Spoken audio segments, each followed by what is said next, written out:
Tom Clark's Main Event is a Boink Studios production. Follow us on Twitter at Boink Studios and check out our Facebook page where you can see all of our projects, past, present, and future. And now, on with the show. This is Daddy's show. Step off.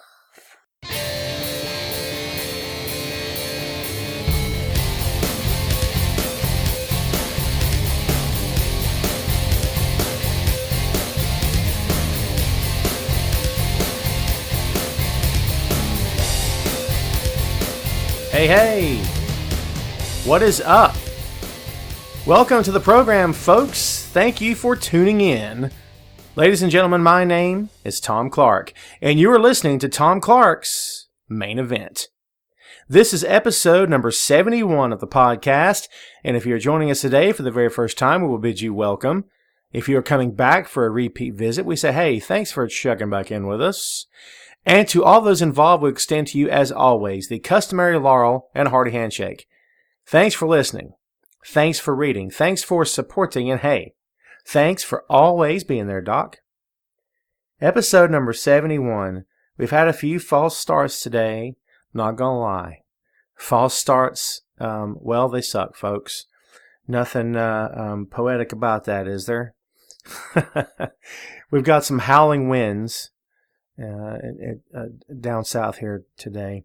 The temperature has dropped. We were in like the 60s, high 60s, approaching 70, and now we're down to like minus 300 or something, and it's ridiculous. God's turned his back on us, and we are freezing to death as a result. So, pretty sure this is the part where we all get paid back down south for, the whole, not being able to spell thing and mispronouncing words and camouflage and electing Trump.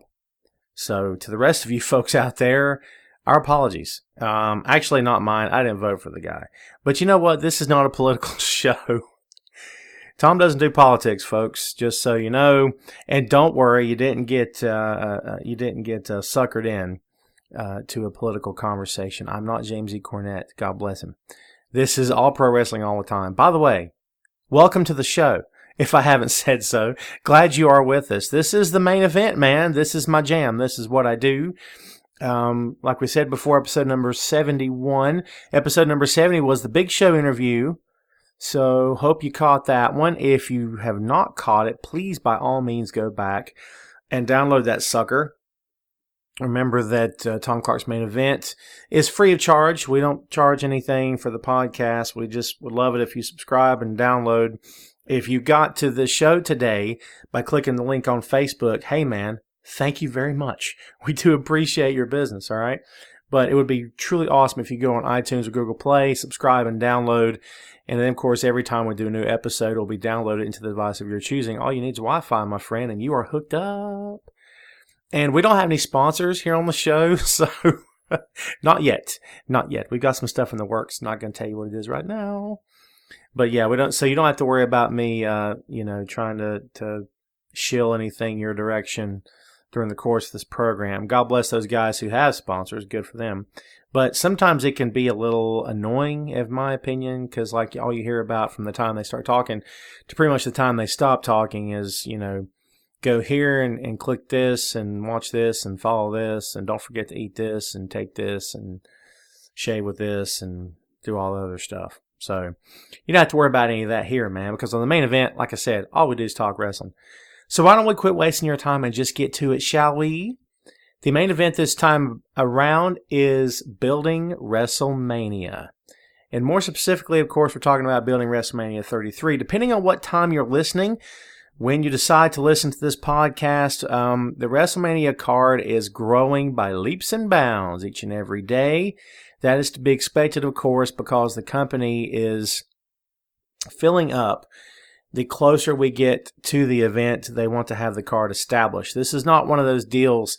In other words, this is not a monthly pay-per-view in which matches are thrown together the weekend before. And a lot of times, can I be honest with you, man, I've actually went into an event even knowing what I know, and even, doing this stuff, the writing online, the following the product, reporting on it, analyzing all that good stuff as I do, I've went into a Sunday night not knowing the entire card. I wasn't alone because a lot of people didn't know the entire card, man, because they still had like 2 or 3 matches not booked, or they did book them and they didn't tell anyone. And then you tune in that Sunday night, you're like, holy crap, these guys are working. It's news to me. Which, by the way, try doing a preview. Try writing a preview on those events, man, because it's not easy, all right? Because you want to, I try not to leave any stone unturned, and it can be difficult at times, especially when you don't know what in the world is going on. Sometimes I wonder if they know what in the world is going on. Let's just put it that way. So let's go ahead and talk about what's happening thus far. The entire card, we assume, has not been built yet. There is a battle royale on the card, so they're going to pick up any talents that didn't get booked in tag matches or in singles matches. Basically, it's a catch-all for anyone they want to get on the card, but has not yet been booked. And that is, of course, the way you do things in the business. You have the battle royal there as a means to an end. It's a way to get guys on the show, give them an opportunity to show off against one another, and getting on the card is the most important thing. We all remember what happened. Was it 2 years ago, 3 years ago, when the women's match got cut? I mean, it's nothing that you want to have happen. To get that far in your career, to be able to say, I've made it to the biggest show on earth. I mean, in this business, this is it, man. This is exactly what we're talking about. WrestleMania is it. Anybody out there that says they don't want to have a WrestleMania moment is a lie. Anybody in this business who claims that they don't care, dude, nonsense. They do care. Of course they do. So imagine getting to that point in your career where you're considered to be, maybe not one of the best, but on your way there and trusted enough, and you're working inside that company. You get booked on the card and then get told, well, we don't have enough time. We got to cut the match. It's got to be terrible. It's got to be really bad. So hopefully they can fit everything in this year. As we said, man, the card this year is filling up, and it any more matches, and I heard or read somewhere that this could potentially be a 6-hour event. Oh, just imagine watching 2 Monday Night Raws back to back with very little commercial interruption. Yeah, that would, I don't know. That's going to be interesting. That as well. So, I don't know, man. I'm the wrestling fan. Do you know what I'm saying? While the rest of those guys out there, and some people complain, oh, there's too much wrestling on TV, I scoff at that notion. I say, give me more. Give me more. Feed me more. Right? Because, he can't use that anymore, can he? It's up for grabs, right? But, I say give me more, man, because I've always been a fan, so I love as much wrestling on my TV as possible. However, 6 hours of WrestleMania, we all have a life outside of being a fan, right? So, eventually you got to kind of get back to your life. So that's going to be interesting. But let's talk about it, man. Building WrestleMania. What are we talking about when we say building WrestleMania? Let's talk about the main events first and foremost. The most recent match to get booked, and again, it all depends on when you're listening to this show and what has happened in the time it took to record this show and the time it took to post this show. What's happened since then could be a number of things. But the most recent match to get booked was AJ Styles versus not The Undertaker, not Shinsuke Nakamura, not Randy Orton, not Bray Wyatt, not even Zack Ryder for that matter, Shane McMahon. Now, if you'll allow me a moment to vent, to rant, I would love to, and I'm going to because it's my show, okay? On Monday Night Raw, you have the daughter of Vince McMahon, and Stephanie does everything in her power to get over. She gets over every Monday. That's what she does. She insists on being part of the team, part of the crew on TV. When last I checked, she is part of the writing team. She's probably the top storyline writer of Monday Night Raw. And that's great. Like, I get it. It's the family business. You're learning. You've learned. You are attempting one day to perhaps take the reins from dear old dad when the time comes. However, I seriously question whether or not you should be on TV each and every week. I have a problem with that. And I know what you're saying, Tom, it's their company, they can do whatever they want. Well, point taken. But each and every week, Stephanie, I was getting ready to say Shane, right? Stephanie gets the best of someone, usually a babyface who can't fight back, or a babyface who would never fight back, or who's in a position to fight back. This most recent person was Mick Foley. Well, Stephanie got the better of him, and she's going to get the better of whoever comes her way because she's Triple H's wife and Vince McMahon's daughter, and it just all works hand in hand. And you can't write this stuff. You can't make this stuff up. It's too good, right? So of course, they're going to capitalize on who she is, who she's married to, who her father is. Of course, they're going to.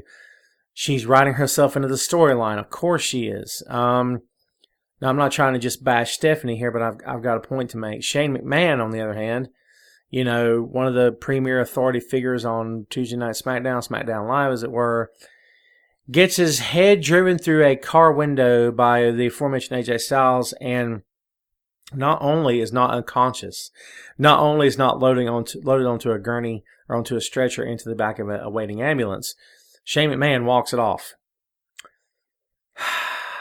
Yeah. So we're back to that again. As I said before, Stephanie has to look good all the time, in other words, is what I'm saying. And evidently Shane does as well. So, again, you're Vince's kids. It's your company. Hey, why not? So I guess that's what we're talking about. I got upset. You can get upset. You can rant. You can rave, as I did. You can make it a lot worse, as I've done. You can say stuff you wish you could take back, which I try not to do if I can help it. But at the end of the day, the fact of the matter is it's their company. As I said before, they can do whatever they want, but it's very, very freaking frustrating. From a believability factor, of course, they expose the business. This company exposes the business 6 ways from Sunday, every day, every night. Every opportunity they have, they expose the business. They expose their own product, for God's sake.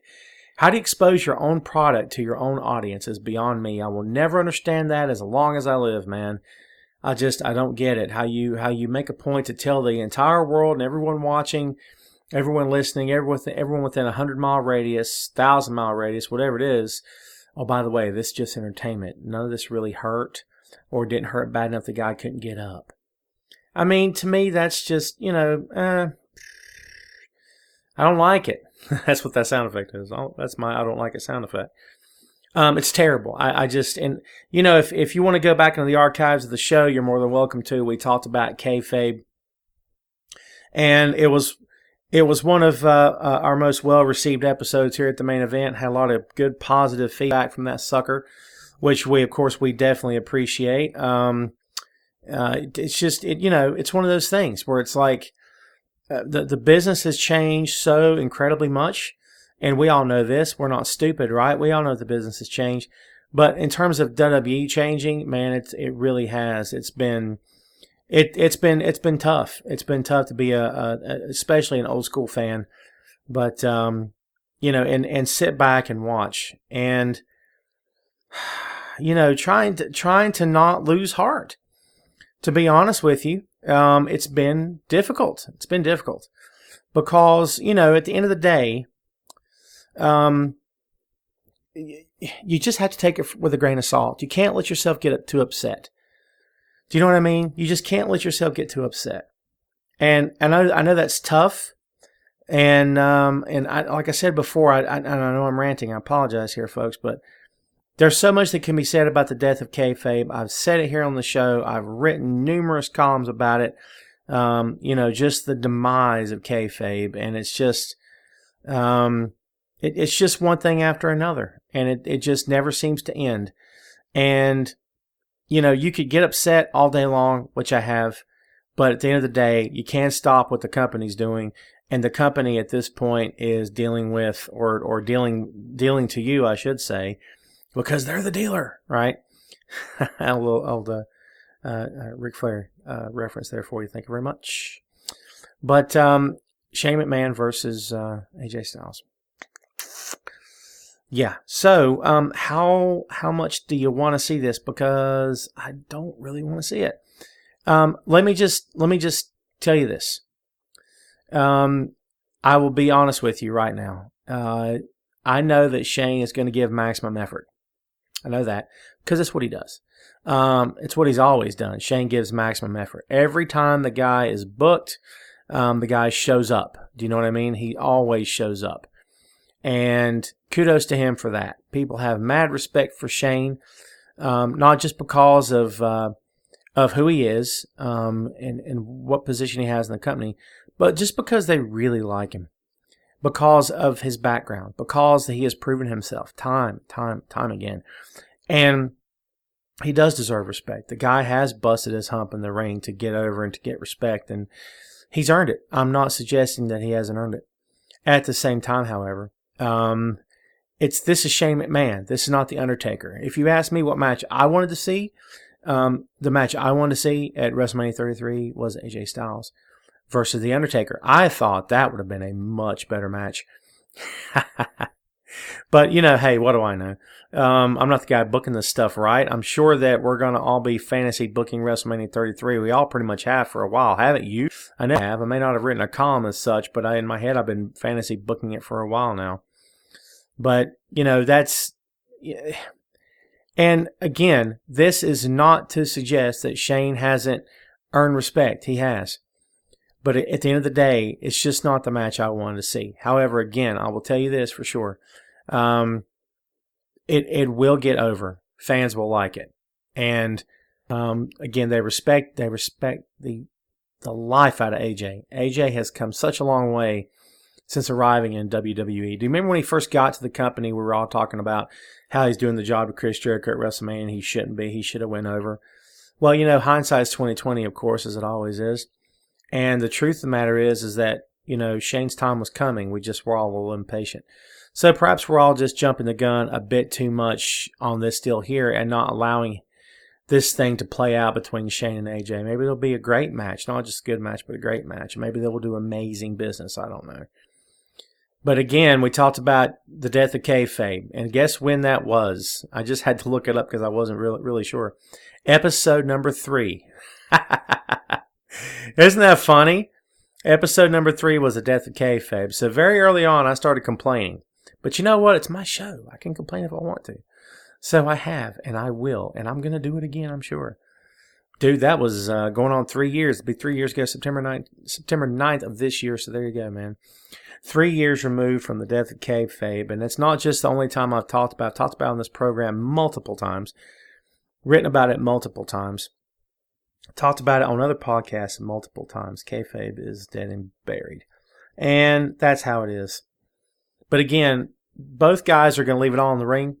If you're Shane McMahon, you don't want to get in the ring against AJ Styles and not hold your own, which I'm sure he will attempt to. I had a problem last year with Shane McMahon Undertaker selling for Shane McMahon. I don't think that should have happened. And then if it had to, I don't think he should have sold quite as much. Because it's Shane McMahon. He's not a trained professional wrestler. And again, I know there's a lot of sense of family with Taker and the McMahons. And, there's a sense of family perhaps being built with AJ, feeling like he's part of the team. And they need him. And they treasure him as a talent, which I'm sure they do. And they need him. They obviously need him. But, so maybe that's what's going on here as well. Maybe the only ones getting upset over are guys like me who just look at it and say, dude, I don't want anything to do with this match.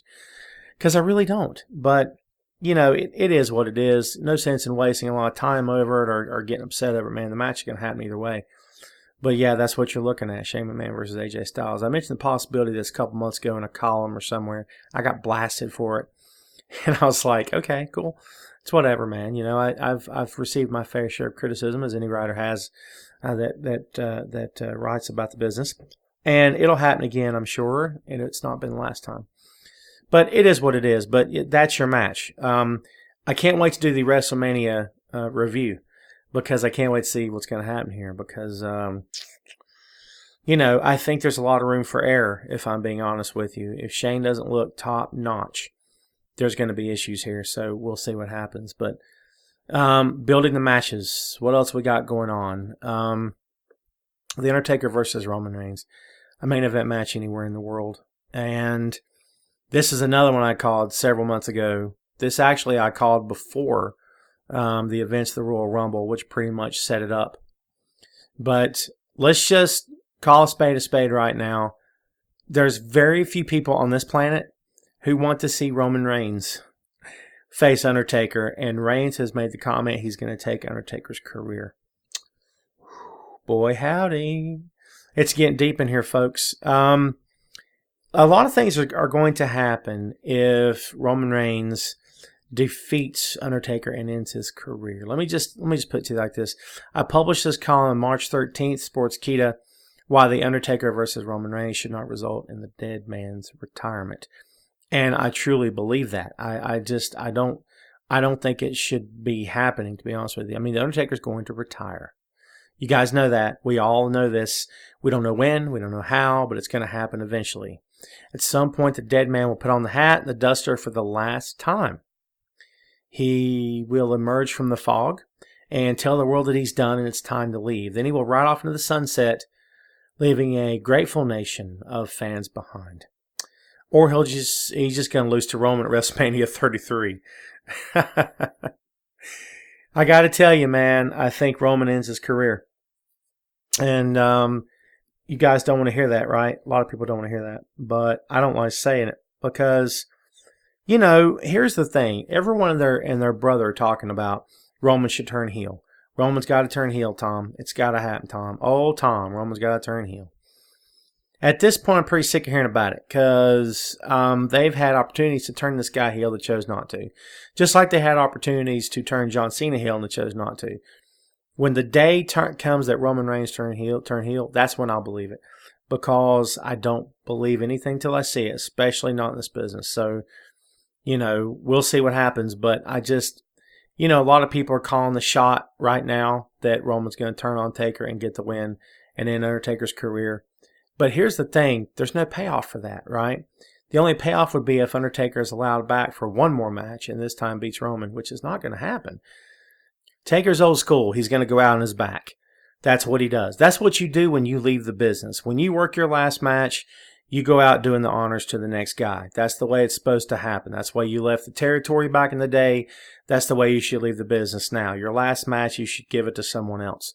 And that's what Undertaker's going to do when the time comes. I don't think Undertaker's last match is going to be that he wins and the next night he announces that he's leaving.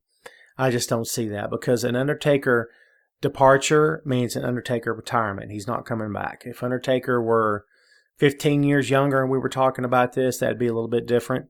But he's not. And he's going to be done. So why not do it for a guy that the company can do something with, that can take it and move to the future with it and base his career off of it, or at least a good chunk of it. Now, I know what you're saying. Why do this for Roman? Well, they've done everything else for Roman, haven't they? I'm not trying to hate on the guy, but here's the thing. Here's what you need to understand. And if you don't know this, now you're going to learn. So get close and listen. It's important. Drown out everything else you're doing right now, whatever that something else may be, and just pay attention, folks, because here it is. I'm going to school you. You ready? Here it is. Roman Reigns is built and is being constructed from day one as the next face of WWE. And there's nothing that you can do or I can do or anyone else can do to change that. You can boo him. You can cheer him.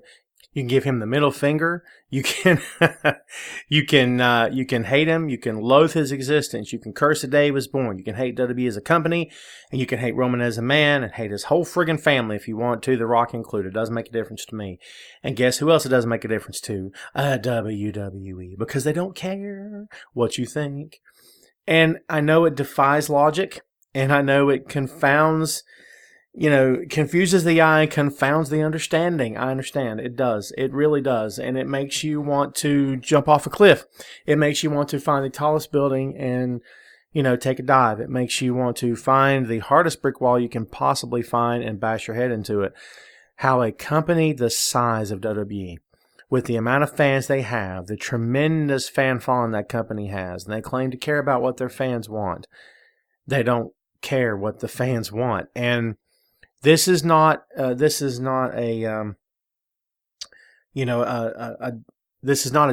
on them. This is not me to go off on them and to give this big speech or anything like that. They're a $1 billion company that can do whatever they want. But just if I weren't a writer, if I weren't connected to the business in any form or fashion, if I wrote about football all day long or wrote about, golf all day long, whatever the case may be, if I wasn't a writer at all, it does not make any sense, and it's a highly illogical thing to have your customer base, if you're selling a product, and your customer base tells you, we don't want this, This is not something that we want, and we don't want you to push it on us anymore. And you as a company says, screw it, this is what you get. Now, don't mistake this rant for personal hatred toward Roman, because I have none. I don't know Roman to dislike Roman. I don't know Roman to bash Roman. I don't know the guy. I never met the guy. From everything I've heard and everything I've read, Roman Reigns is a great guy backstage. The boys love him. He's professional. He's kind. He's a very nice guy and good person. And that's great. So I can't speak to his character, but I will tell you this. When your customer base says no and you continue to say yes, there is a fundamental problem with how you do business. And that's my opinion. And you can take that or leave it. And I know what the company says. Hey, he gets a reaction. He gets a reaction. Roman himself recently on his Twitter account said he emotes. Something effective no matter what age. Because there was an infant crying at seeing Roman on TV. He says, I emote. Do you even know what the word emote is? For God's sake, I emote. Here's what we've gotten to. This is the John Cena effect, folks. And this is going to sound like Tom's bashing John. I'm not. Just hear me out, please. The John Cena effect. And I wrote this column as well. I don't know when it was. It's been a long time ago. But the John Cena effect is you've got this guy, and by all rights, he should be the top baby face. You've done everything right. You've done everything right to get him over as the top baby face. The crowd does not want him. They do not want him. Stop pushing him down our throats. And that's it. That's the John Cena effect right there with a little song and dance thrown in. And they refused to change him. They refused to change him. The time for a John Cena heel turn has come and gone. It's over. It's never going to come again. And if it does, you're not going to care. Because John's going to eventually walk away.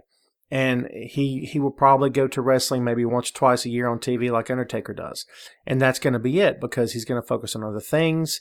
He'll eventually be in the front office. He might be sharing a desk with next to Triple H. I don't know how that's going to work. But I dare say he's probably going to be employed by WWE for life in some capacity. So the time for him to turn heel is gone. And WWE said it's not going to happen, so it didn't happen. That's the John Cena effect.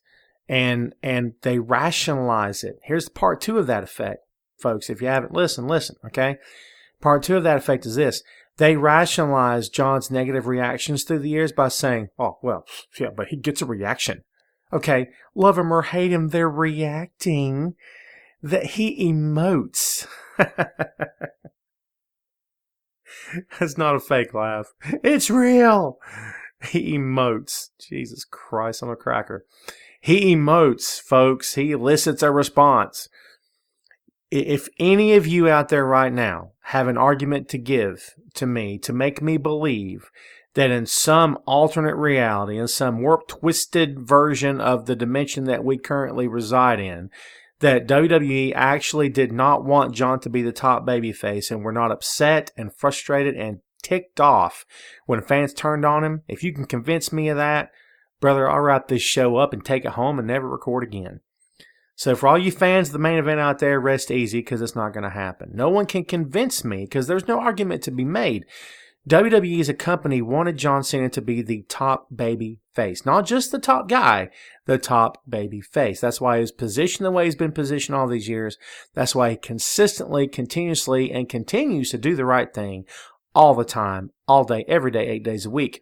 Because they want him to be the top baby face. Period. That's it. End of story, man. Okay? And they rationalize their desire or their refusal to turn him heel. They rationalize that by saying, yeah, but he gets a reaction. Tom, he gets a reaction. Okay, so this is where people believe that WWE feels its fans are morons. That we're all stupid. We wouldn't be able to book a show if our life depended on it. We just need to shut up and enjoy the show and stop complaining all the time. That's where that argument comes from. I'm out of breath, man. That's where all that comes from. There you have it. That's the John Cena effect, folks. The same exact thing has happened with Roman Reigns. So get upset that Roman Reigns is facing Taker. Get even more upset that Roman's going to take Taker's career from him. Calm down. The world will keep spinning with any luck after WrestleMania is over. And if it doesn't, none of us will be around to even know the difference anyway. Do you understand? Get over yourselves. It'll be fine. I'm not happy about it either, or either, as the case may be. But it is what it is. I'm currently watching, by the way, in case you're wondering, I often tell you guys what I'm watching as I record. I always have WWE Network on in some capacity, whether it's on my laptop or on the TV. Now it's on the TV. So it's Fastlane. Rusev is being accompanied down the aisle by Lana, who, funny side story, blocked me on Twitter. Apparently she didn't like the comment I made one day that she provided nothing for Rusev or the company. She had nothing to offer, and that I would take sensational sharing any day of the week and twice on Sunday. Evidently, that didn't get over too well with Miss Lana, as my son would call her. She were a teacher, Miss Lana. And Lana would be not very happy with yours truly. Didn't mean to get off on that, but it just made me think when I saw Rusev. Talk about a guy that has possibility. We're talking about Roman, who's kind of been, oh, here's this door. Let's open it for you. Go ahead, Roman, walk through. Oh, Roman, here's another door. Walk through it. There you go. Now, Roman's not the only guy that this has ever happened to. They've opened a bunch of doors for a bunch of different guys over the years. Some of them can handle it. Others cannot. Roman's handling it pretty darn well. Thank you very much. He's hated through some fault of his own, and a lot of it has not been his fault. But either way, no matter how you look at it, Roman has been... he's been under fire for the better part of 2 years now since the Shield split. And some of it with good reason, because, again, he's brought a lot of this stuff on himself. And he's working through it. He's doing the best he can to get better and improve. I think his ring work has improved by leaps and bounds. But, however, at the same time, there's always going to be an issue. The fans will always boo John Cena. And I hear guys like Jim Ross and even Stone Cold make comments to the effect of, well, fans just boo John because it's the thing to do. I disagree. I think that as a whole, pro wrestling fans are misunderstood by a lot of the boys in the business, and here's why. I think that there's these mass judgments made, these mass, criticisms that go along against guys in the business, guys on this end. When I say this end, I mean writers and or fans and or both. And my thing about that is that you have to be careful, in my opinion, how you group everyone together. I don't boo John Cena, okay, because I'm indifferent to him.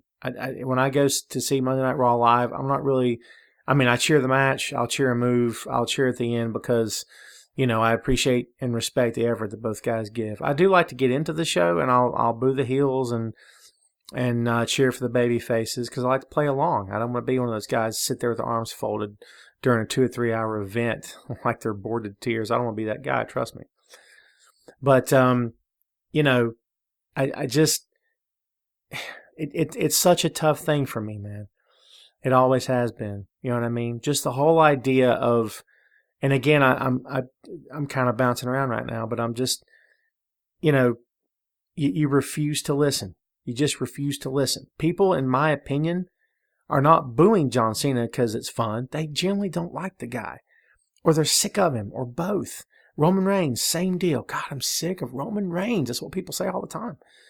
And again, as we said earlier, man, a lot of the people booing him would probably shake the guy's hand if he were right in front of them. If they saw him in the airport with his kid or his family, they'd probably be nice to him. They might even ask for an autograph. And then boo him the next night. It's nothing personal. Do you understand? And that's what a lot of guys inside the business, I don't believe they get. And, these guys, it's fashionable to boo John Cena. I disagree. If that were the case, then tell me why Shawn Michaels is no longer booed. Remember when Shawn Michaels, they would blow the roof off the place booing him because they hated his guts? The whole Montreal Screwjob thing. Think about that for a minute, man. People absolutely hated Shawn until they started coming back around and started cheering for him again. Even then, they split the crowd up. And you couldn't tell, what was the split? 60-40, 70-30, whatever it was. It was hardly ever 50-50 for Shawn until eventually he won the entire crowd over. Because they saw he had something besides the attitude. He had something besides the rebel without a cause kind of thing. They saw beyond that, and they said, God, I hate what he did to Bret, but dude has the best matches I've ever seen. They're not saying that about Roman, and they've never said it about John. They just haven't. And all right, rewind. They have said it about John lately. Over the course of the past 2 years, there's been a lot of people jumping on the John Cena bandwagon, right? And saying that his matches are some of the best in the history of the company. And I in particular had another writer go after me on Twitter and rip on me because I made a comment to which he believed was cracking on John, and it wasn't in any way, shape, or form cracking on John. But he had 2 or 3 of his boys ganging up on me on Twitter, and I'm like, okay, you're putting the boots to me for no good reason. And it's funny because when I called him out, he never bothered responding. I'm not going to tell you who it is because this guy gets no free press off of me. Trust me. He can get his own. Go buy your own press, pal. But, there's guys who defend John Cena to the end. So don't tell me that everyone's booing him because they're not. Not everyone's booing Roman either. Let's get it straight, man. Roman's got his fans. Sometimes they're hard to find, if I could be honest, but they're out there. And those fans love nothing more than to see Roman face Undertaker at WrestleMania 33. A lot of you guys probably don't. Again, I'm not crazy about the idea, but here's the thing. When it comes to Undertaker's booking, and I'm about to get speechless over this again, but yeah, when it comes to Taker's booking, he has beaten everyone, okay? And it got to the point where the guy had to work Shane McMahon. He didn't have to, but yeah, he kind of had to. They refused to book him against Sting 2 years ago, and they should have at WrestleMania. And they refused to even entertain the idea of it now, even though Sting has said, I feel great, I don't want to get surgery, I want to see if I can go one last time, I want to work Undertaker. They, evidently, if they've talked to him, we've never been made privy to those conversations. I mean, how would we, of course? But I don't think Sting's ever made public any conversations about working Taker in any real way at WrestleMania or in another event. I had this debate recently with someone. Said how should Undertaker go out? Should WrestleMania be his last match, like Shawn Michaels? And I got to be honest with you, I'm torn on that. I'm torn on that for a lot of different reasons. I mean, one, I see why you would want to do it that way. Because it's Undertaker and because it's WrestleMania and because it would mean such a big thing for not only him as a man, him as a talent, but for that company who loves him and he loves them, and it's a great thing, and he's been very loyal to them. He's always shown up. Undertaker doesn't take a night off, never has. Do you know what I'm saying? When he's in the ring, he's in the ring. So he takes pride in what he does, and he should, because he's been one of the best in the world at it, to be honest with you, and arguably the best entertainer they've ever had, bar none. And certainly the most loyal they've ever had. And kept his mouth shut a lot of times, but maybe he could have, went public and burned them down, and chose not to do that, and stayed loyal through the Monday Night Wars and all that good stuff. So what other stage? Why not give him the stage of WrestleMania to go out on? What other stage would you give him? My argument to that is take all that out. Just take all that out of the equation. I would have him do the job to Roman at WrestleMania, and I perhaps wouldn't even have a career on the line. But at some point, even if the career was on the line, I would have Sting show up in a month or two, maybe more, and I would set up Sting versus Undertaker at SummerSlam, and that would be Undertaker's official last match. And he could win. Let him win. Sting, you think Sting cares? Sting doesn't care. And let him win. Let him go over on Sting and just say, this is it. No matter what happens, win, lose, or draw, this is my last match. And Taker would say the same thing. And the match ends in an embrace, maybe, possibly just a handshake and a bow. And that would be it. And Taker rides off into the sunset. Finally, as we've been hearing for years, Undertaker rides off into the sunset. Sting calls it a career. He's already in the Hall of Fame. It's not like he has anything left to prove to anyone. He doesn't. This wouldn't be about proving anything. This wouldn't be about he's got to cap off his career. His career is fine the way it is. Both of them are. Shut up. Sting doesn't necessarily need this. I think that if you ask Sting that question, he might disagree. But this would be for the fun of it. This would be because, hey, you're here, I'm here, let's do this. And why not? Do you know what I mean? Why not do it? That would be where I would come down from on this. So, sure, put Roman over on him, and then have him go over on Sting, and that's it. Wrap up the career. And you know what? Even better, wrap up his career on Monday Night Raw. I know what you're saying. That's crazy, Tom. But, the Monday Night Wars. What were the focus of the Monday Night Wars? Raw versus Nitro. Have Undertaker's last match be and push it, man. Promote it. Advertise the living daylights out of this thing for like a month straight, 4 weeks. Be the highest rated Monday Night Raw in the history of the company, next to the ones in the Attitude Era. I mean, straight up. Undertaker versus Sting on television. Here we go. I mean, it's never going to happen, right? But can you imagine? How does a WWE Network event? I don't know. Do something. But I just think that with all the, I don't want to say pressure because both these guys are up to the pressure, obviously. But with all the pomp and circumstance and all the stuff that goes along with this is WrestleMania. This is the official last match at WrestleMania. It's the grass stage of them all. Showcase the Immortals, Tom. I'm talking to myself in the third person now. That's when you know you have a problem. Like when if The Rock ever started talking to himself, you're like, oh God. So not only is The Rock upset, the Rock, let me tell you something, Rock, and like talking to himself. Oh my God in heaven. Maybe that's where I'm at right now. It's been a long couple of months, guys. Just trust me when I tell you that. But yeah, so no one's going to listen to me on this deal. It's cool. But if it were me booking, that's what I would do. And it would be more or less like a love letter to the fans, that match would be, especially on Monday Night Raw. And be a way for WWE to say, you know, without you guys, we wouldn't even be in business. This is for you. And if it were me booking, that's exactly what I'd do. And you talk about not only ratings, but love for that company. And I think that you would see a tremendous outpouring of, you know, attaboys from the WWE faithful, as they should. You know what? As much as we rip on WWE and criticize and you know, rebook and fantasy book and everything, WWE does a lot of things right.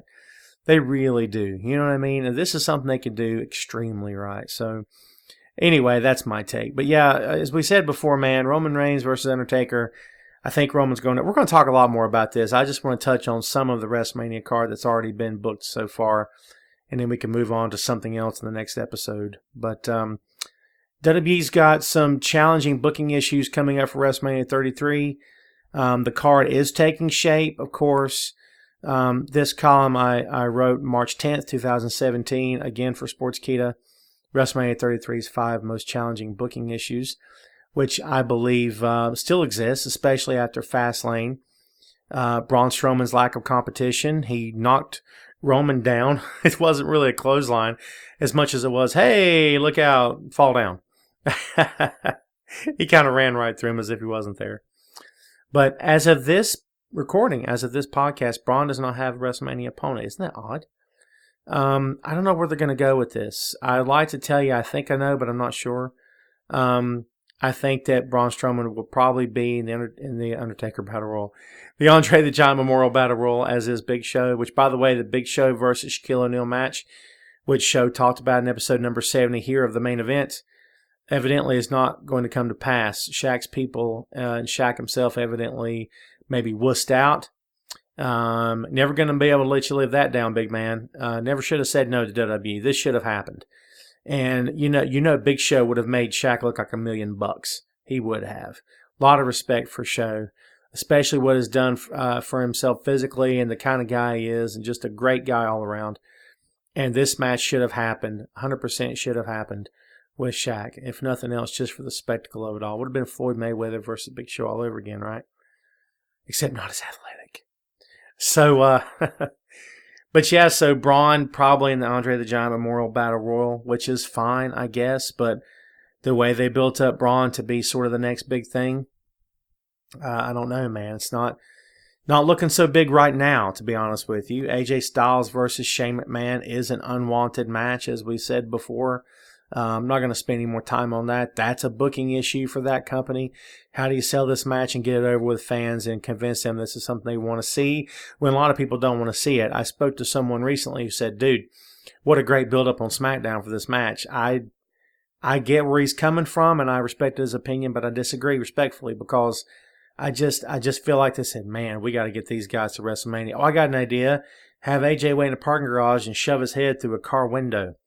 And then have Shane refuse treatment. I'm not going to get back to that again, all right? Roman Reigns versus Undertaker in a battle of the past versus the future. This was tough, as we just spoke about. We won't get too much back on this again. But, you know, in terms of who do you put over, if you put over Undertaker, that's a direct statement about, wait a minute, I thought Roman Reigns was the future. He's the next top guy. Oh, he's not. Interesting.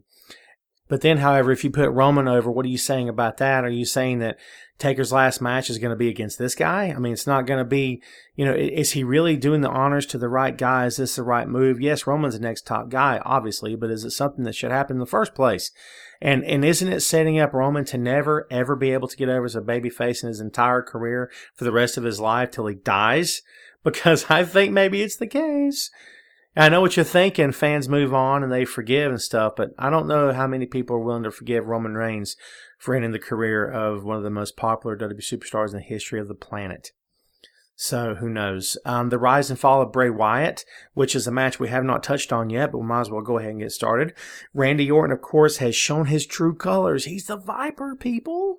You guys knew that he was going to turn on him, yes? I mean, I'm one of the dudes that wrote that. The first thing, the moment that Randy was leading everyone to believe he was joining the Wyatt family, I was one of the first guys that I know of that said, don't fall for this. It's all nonsense. It's a trick. Well, I probably wasn't the first guy to say it, and I probably certainly wasn't the last, but I'm the one that kept harping on it. Even back when we did the Randy Orton interview here for the main event, we talked about it then as well.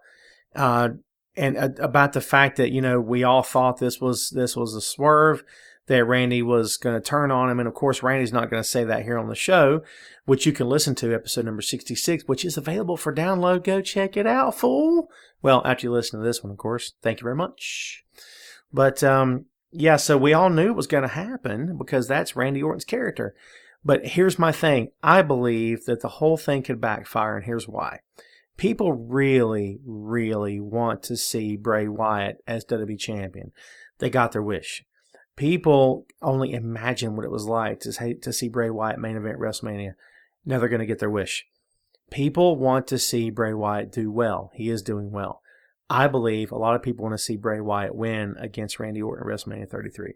I think this thing could turn on WWE, and I think you could have a double turn at WrestleMania 33. Orton turns heel again, and Bray Wyatt unintentionally turns babyface. And I think they could be Randy during the course of the match. I kind of hope this is what happens because I want to see Bray as a character babyface. I'm not the first guy to say that either. I understand. I get it. But Bray has so much potential, and it's still not been tapped, in my humble opinion. I love putting the WWE Championship on him. I don't love putting him on him for 2 months, and then he drops it to Randy at Mania. I don't agree with that. However, if there's more story to be told beyond WrestleMania, I'm all for that. But in my humble opinion, WrestleMania should be for wrapping up storylines and moving on to something fresh on the Raw and SmackDown directly after WrestleMania, which I think should be done. Bray should move on to the next guy, as should Randy, no matter who wins the belt. I want to see Bray retain. I think it's important for him.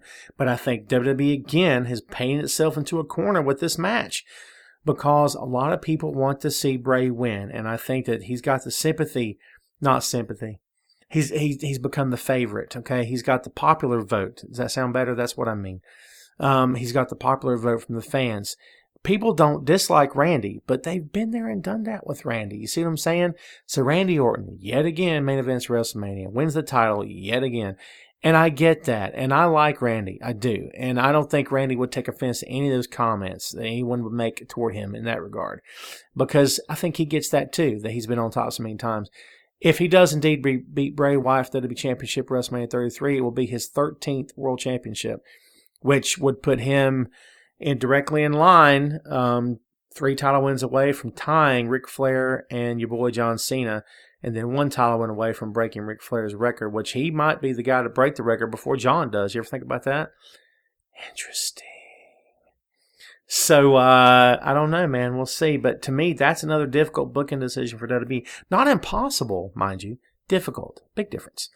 And, of course, the top one, and this is the last match I think we're going to talk about here on the program, Goldberg versus Brock Lesnar 2, Battle of the Big Money Monsters. Goldberg returned to WWE to a hero's welcome. Got over like no one can imagine possible, yours truly included. White hot, my man. And top babyface in that company on either show, period. Can't say I'm wrong about that one, okay? And what happened? He cooled off. You want to know why he cooled off? Fastlane happened, that's why. Because he took the championship, the Universal Championship, off Kevin Owens. Here's the thing. We live in a bizarre world as pro wrestling fans where bad guys get cheered and good guys get booed. And this stuff's been happening since Stone Cold Steve Austin and really before, if you think about it. But it's really been coming into its own and becoming a major, major way of life for pro wrestling fans all over the world for so many years now. It's the cool thing to do is cheer for the heels and boo the baby faces. But here's the thing. Because of that, Kevin Owens is cheered. Kevin Owens healed out like he's never healed out before when he attacked Chris Jericho on Monday Night Raw. That should have been the thing that put Kevin over as the monster heel of a lifetime. And it did in some regards, but at the same time, no one, well, I shouldn't say no one, but a lot of people did not want to see him lose to Goldberg at Fastlane. They just didn't want it, man, because again, fans like to do the opposite of what they're told to do, or what they're expected to do, because fans like to be smart. Oh, I'm so smart. I'm so cool. I don't want to play along because that's boring. So no one wants to cheer Kevin. Or no one wants to boo Kevin. They do because they're playing along. You see what I'm saying? But at the end of the day, people got a lot of respect for Kevin Owens. And then plus Goldberg didn't exactly wrestle the title away. He just kind of speared and jackhammered and won it that way, which he's done since he came back to the company. It's not like it just started. But people were shocked by that. What did you expect was going to happen? A 30-minute, catch as catch can show of pro wrestling? Now, I said to someone before Fastlane happened, I wanted to see Goldberg in a real match. Just let the guy work. And you know what? If he can't or if it falls apart, then, fix it. Come up with a way to fix it. Here's the thing this is what I believe. I think that WWE is horrified. I think they are scared to death at the possibility of booking Goldberg in an actual wrestling match because they're terrified of what could happen because he would be exposed. Folks, Goldberg was exposed a long time ago. All due respect to Goldberg because I got a lot of respect for this guy. I really do. But we all know what he is and is not capable of. We know who he is and who he isn't. Okay? And I got news for you guys, too. If you think that match at WrestleMania 33 is going to be a quick 20-second thing, you're crazy. It's not going to happen that way. He's going to actually have to work this match. And this thing could potentially backfire and be the worst main event since, WrestleMania 20, when Goldberg worked Brock Lesnar the first time around. So much can go wrong in this match. This entire thing could fall apart. And if it does, a lot of people are going to say the entire night has fallen apart. They would have said, screw it, it's not worth it.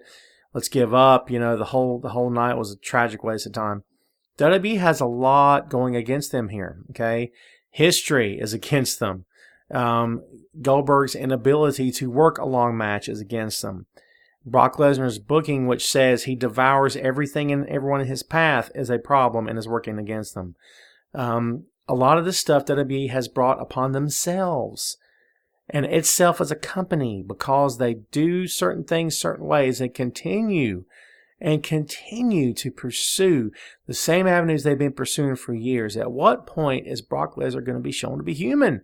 That question was answered when Goldberg came back and showed the guy to be what he is. A guy that throws his weight around, that uses the intimidation factor and his raw power and his strength to push his way through the company. But when he meets a guy that's just as strong as he is and is just as much of a force of nature, if not more, Brock Lesnar's not back on his heels. And that's exactly what's happened with Goldberg. So I don't know how you fix this. I really don't know how you fix this. I don't, again, they can't work a long match. It can't go that way because if it does, it's going to fall apart.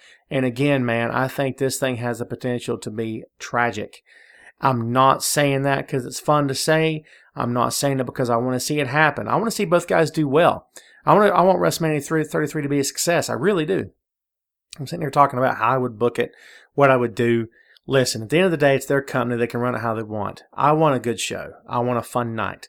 I want to watch it and come away from it saying, you know what? They did the best they could with what they had, and they made it work, and overall it was a success. I think that's the most you can ask of anything WWE puts out there for the whole world to see, and I'm all for it. I'm all for it, and I say let's do it. And I honestly, people are talking about they're not looking forward to WrestleMania 33. I am. I can't wait till it gets here. I'm anxious to see what happens. Sometimes I like to be proven wrong. I'm that guy sitting there saying, okay, I don't think this is going to work. Show me I'm wrong. And I love to be wrong. A lot of people have a lot of problems with that. A lot of my peers in the professional wrestling writing world, this side of the business, as I like to call it, the underbelly of the underbelly of the business. That's where we reside, is the underbelly, the seedy underbelly of the business. They don't want to be wrong. They have to be right all the time. Dude, I love being wrong. If I can be proven wrong and it's something is a success and goes better than I thought it would, and I have fun, hey, bring it. Bring it all day long, okay? It's not fun being able to sit there and being able to predict 3 hours of TV because you've been doing this for so long. I don't take pride in that. I don't think that's a great thing. Oh, this is a remarkable ability I have. I'm a mutant. I should be one of the X-Men. Not at all. Sometimes I like to be proven wrong and go, oh my God, I didn't see that coming. That was the coolest thing I ever saw. Because I still to this day will replay the moment for friends and stuff. Say, dude, did you watch it? You got to watch this with me. If you miss it, you miss something great.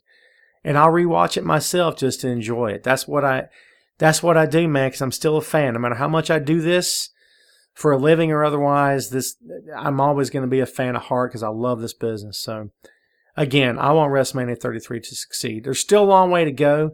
We're counting down, of course. There's less than a month till WrestleMania 33 is here. I think there's going to be a few more surprises along the way. Some more things are going to be happening. So we're going to stay tuned for that. I'm looking forward to it. Hope you are too. Listen, man, that's it. We're going to take this thing home. This has been episode number 71, Building WrestleMania. Hope you've enjoyed it. Let's tell you a little bit about who we are and where you can find us. You can follow Boink Studios on Facebook. We're on Facebook at Boink Studios. Please check out the page. On that page, you see all the content from yours truly that I publish for Sportskeeda, as well as the highly esteemed Camel Clutch blog, and of course, Bleacher Report. Been there 7 years strong. I love what I do. It's fun times. I hope you enjoy reading this stuff. I also publish on the Boink Studios website, which we very soon are going to be buying a domain name. So sit tight for that. We've got a lot of things in the works that we've not talked about yet, folks. So we'll see how it goes. But yeah, please stay tuned for that. Please keep up your support. We do appreciate it. You can follow us on Twitter at Boink Studios. You can follow myself on Twitter, of course, at TomClarkBR. Drop us a line. Give us a shout via email, boinkstudios@yahoo.com. So, yeah, we're kind of all over the place right now. And if you like the music that you heard at the beginning of this podcast, we're going to tell you about our two sister podcasts, Tom Clark's 30-Minute Fun Show and Tom and Kyle's Comedy Action Hour. All the music on those two shows, as well as this one, is done by a member of the Boink Studios family, Philip Goose Fender. And by the way, Goose is available for some independent stuff. So he's available. If you'd like to get some stuff done, he's a great musician. And like I said, man, he's part of the team. So drop us a line, boinkstudios@yahoo.com. We'll hook you up, man. He's available for freelance work, as is co-owner and best friend Kyle Smith of Boink Studios. Kyle Smith is the man that does the artwork that you see on the podcast, as well as the website and on on the Facebook Boink Studios page. He's artist extraordinaire, Kyle Smith, graphic artist and illustrator. And he's available for freelance work as well. Again, all you got to do is email us at yahoo.com, Boink Studios. And if anyone out there would like some writing contributed, I'm always open to suggestion. And drop us a line, man. I will field any offers that are thrown our way. So I think we're done plugging the stuff, man. Listen, hope you enjoyed the show. Thanks for tuning in. As I said before, earlier in the program here, we've got a bunch of cool stuff coming up that I can't really talk about right now. More special guests coming up. As soon as I can let you know, I will. And we got to say thanks again for listening, man. Thanks for being here. Thanks for always supporting us and everything. Please continue to read the columns, give us some feedback, and keep listening, downloading, subscribing, downloading the shows. Thanks again, man, for everything. We will see you next time on Tom Clark's Main Event.